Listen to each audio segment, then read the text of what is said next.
देख रहे हैं सत्य दर्पण लाइव न्यूज। मैं सुरेंद्र मोटसरा। साथियों, जिस वक्त आपकी नजर पश्चिम बंगाल के चुनाव पर थी, जिस वक्त आपके दिमाग में आम आदमी पार्टी टूट रही थी, उसकी चिंताएं चल रही थी, जिस वक्त राघव चड्ढा आम आदमी पार्टी छोड़ के भारतीय जनता पार्टी में शामिल हो रहे थे, उस वक्त कुछ और राज्यों में भी चुनाव हो रहे थे जहां आपका ध्यान मगन था। साथियों, कुछ दिमाग आपका ये चल रहा था कि सोना नहीं खरीदें, कुछ एक का दिमाग चल रहा था कि डीजल पेट्रोल महंगा हो जाएगा, कोई ये सोच रहा था कि हॉर्मुज में क्या हो रहा है। साथियों, उसी वक्त एक आदमी जिसे हर पर देश सेवा के अलावा कुछ नहीं सूझता, वो एक बहुत ही जबरदस्त मिशन में लगे हुए थे। और साथियों, आप सभी उनके नाम से भली भांति वाकिफ है, न कि भारतीय बल्कि पूरे विश्व के अंदर भी ऐसे बहुत से देश हैं जिनमें उनको बच्चा बच्चा जानता है। साथियों, वो कोई और नहीं, उनका नाम है अजीत जी डोभाल, एनएसए प्रमुख, राष्ट्रीय सुरक्षा सलाहकार। साथियों, अगर अपने अजीत जी डोभाल को एक प्रकार से अगर चंद्रशेखर आजाद कहा जाए आज के वर्तमान का, अगर उनको भगत सिंह कहा जाए आज के इस वर्तमान भारत का, तो साथियों गर्व से सीना फलीभूत हो जाता है, गर्व से सीना चौड़ा हो जाता है कि अजीत जी डोभाल जैसे शख्स हमारी भारतीय मिट्टी के अंदर जन्म लिया और जब से उन्होंने होश संभाला है उस टाइम से लेकर आज तक देश की सेवा में 24 घंटा लगे रहते हैं। साथियों, न कि भारत बल्कि जो हमारे मिशन मैन हैं अजीत जी डोभाल, वो एक बहुत ही जबरदस्त मिशन में लगे हुए थे उस टाइम। हमारे भारतीय मिशन मैन अजीत जी डोभाल। और साथियों, ये खबर न कि भारत के लिए बल्कि बांग्लादेश के लिए भी बहुत ही बड़ी खबर है, चिंतित कर देने वाली खबर है। साथियों, उस टाइम वक्त था 7 अप्रैल 2026 और बांग्लादेश के राष्ट्रीय सुरक्षा सलाहकार एनएसए प्रमुख भारत में हमारे एनएसए प्रमुख अजीत जी डोभाल से मिलने आते हैं टाइम मांग के, बाई रिक्वेस्ट। तो डोभाल जी उनसे मिलने गए कलकत्ता के अंदर जहां उनको रोका हुआ था। तो साथियों, जैसे ही डोभाल जी उनसे मिले तो डोभाल जी ने उनके आगे एक फाइल रख दी और बोला कि आप पहले इस फाइल को पढ़ लीजिए, बाकी बातें बाद में करेंगे। साथियों, जैसे ही बांग्लादेश एनएसए प्रमुख उस फाइल को पढ़ते हैं तो उनके होश गुम हो जाते हैं, उनके माथे पे पसीना आ जाता है।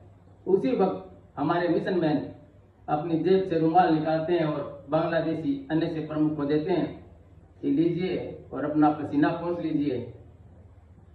और अब इस फाइल के ऊपर आपको क्या करना है, पहले आप अपने देश में जाइए, अपनी सरकार से बातें करें, उनसे सलाह मशवरा करें, उसके बाद में अगला मिशन चालू करेंगे, उसके बारे में सोचेंगे कैसे क्या करना है, पहले आप इसके ऊपर गौर कीजिए। साथियों, क्या होता है कि बांग्लादेश के एनएसए प्रमुख अपने देश में चले जाते हैं और होता क्या है वहां पर, जब अपने लोग यहाँ चुनाव में उलझे हुए थे, किसी को कानो कान खबर नहीं थी, तो उस वक्त बांग्लादेश के मिलिट्री बेसिस पे छापे पड़ रहे थे, उनकी एयरफोर्स के ऊपर छापे पड़ रहे थे, उनकी नेवी के ऊपर छापे पड़ रहे थे। और उस छापेमारी के अंदर बहुत को उठाया जाता है, राउंड अप किया जाता है। पर साथियों, उसी के साथ क्या होता है कि बहुत बड़ी खबर निकल के उनके सामने आती है, बांग्लादेश के एनएसए प्रमुख के सामने, और वो डोभाल साहब को फोन करते हैं कि ऐसे ऐसे करके कोई बड़ा कांड हो गया। साथियों, कांड क्या हो गया कि वहां के जो ट्रेंड पायलट थे 7, वो वहां से गायब थे और उनकी सेना को, उनकी सरकार को कानो कान खबर नहीं थी। तो साथियों, आप भी गैस कर सकते होंगे, और जो भी भारतीय गैस करेगा वो एक ही बात कहेगा कि वो 7 पायलट कहाँ हो सकते हैं, कौन से मिशन पे हो सकते हैं।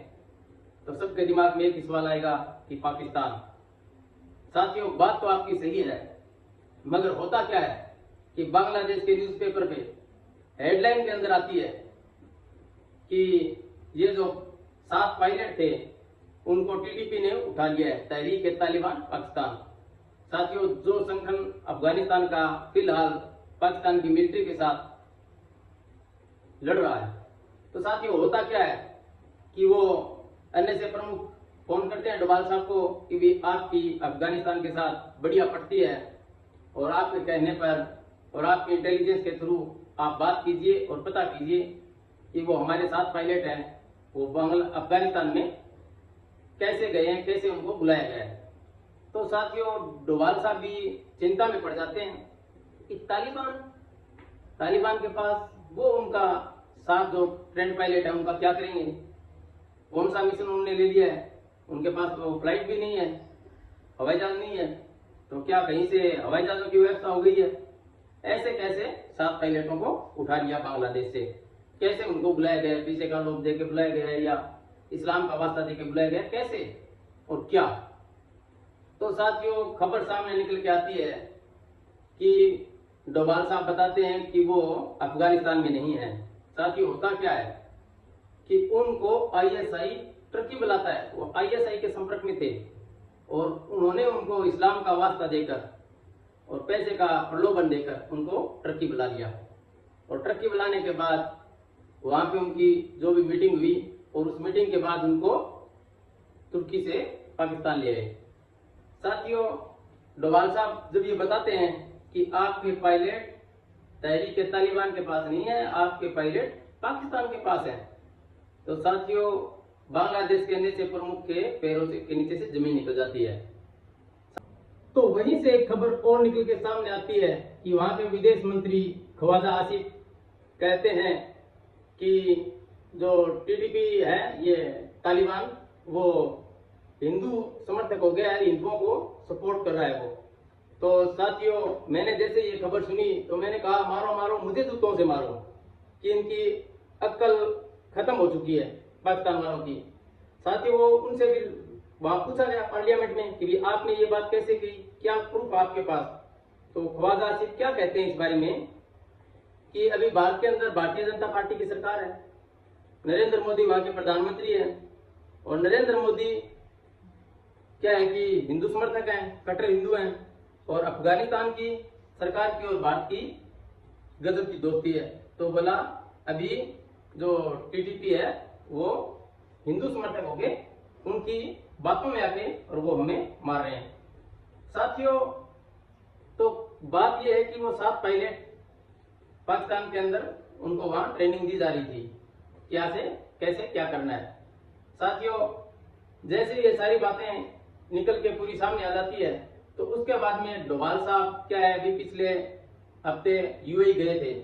तो साथियों वो पूरा अपना जो इंटेलिजेंस जो भी एविडेंस इकट्ठे किए थे वो पूरी की पूरी फाइल हमारे डोभाल साहब यूएई जाके वहां उनको देते हैं और उनको कहते हैं कि ये फाइल आप है ना, ये लव लेटर आप बांग्लादेश वालों को दो, क्योंकि वो तो ये सोचेंगे कि भारत की और पाकिस्तान की आपस में बनती नहीं है, तो वो जानबूझ के क्या है कि आईएसआई का नाम उछाल रहे हैं। तो साथियों यूएई से वो जो उनका लव लेटर था वो बांग्लादेश आया और वहां जाके उनको वो पूरा जो प्रूफ के साथ देखे तो उनकी क्या है पैरों के नीचे से जमीन खिसक गई। साथियों साथ ही क्या है कि अभी बांग्लादेश के अंदर वहां के जो एयर चीफ हैं वो आए हुए हैं ढाका के अंदर और अभी उनका दौरा खत्म हुआ ही है कल। और साथियों अगले हफ्ते वहां फील्ड मार्शल आसिम मुनीर भी आ रहे हैं और वो वहां पे कोई डिफेंस डील की बात करें। साथियों पाकिस्तान की मीडिया के अंदर एक न्यूज चल रही है आजकल, उसमें बताया जा रहा है आसिम मुनीर नवाज शरीफ के द्वारा कि हम बांग्लादेश की जो मिलिट्री है उसको मॉडर्नाइजेशन करेंगे, उसकी एयरफोर्स जो है उसका भी हम मॉडर्नाइजेशन करेंगे। और साथ ही में खबर ये भी चल रही है कि हम बांग्लादेश और चाइना के साथ मिलकर आने वाले टाइम में क्या जो ईस्ट है पूरा इसको घेर कर और भारत को मात देंगे और फिर हमारा देश और सक्षम हो जाएगा, सशक्त हो जाएगा, हमारी मिलिट्री मजबूत होगी। साथियों कैसे कैसे सपने आसिम मुनीर और वहां के प्रधानमंत्री वहां की जनता को दिखा रहे हैं।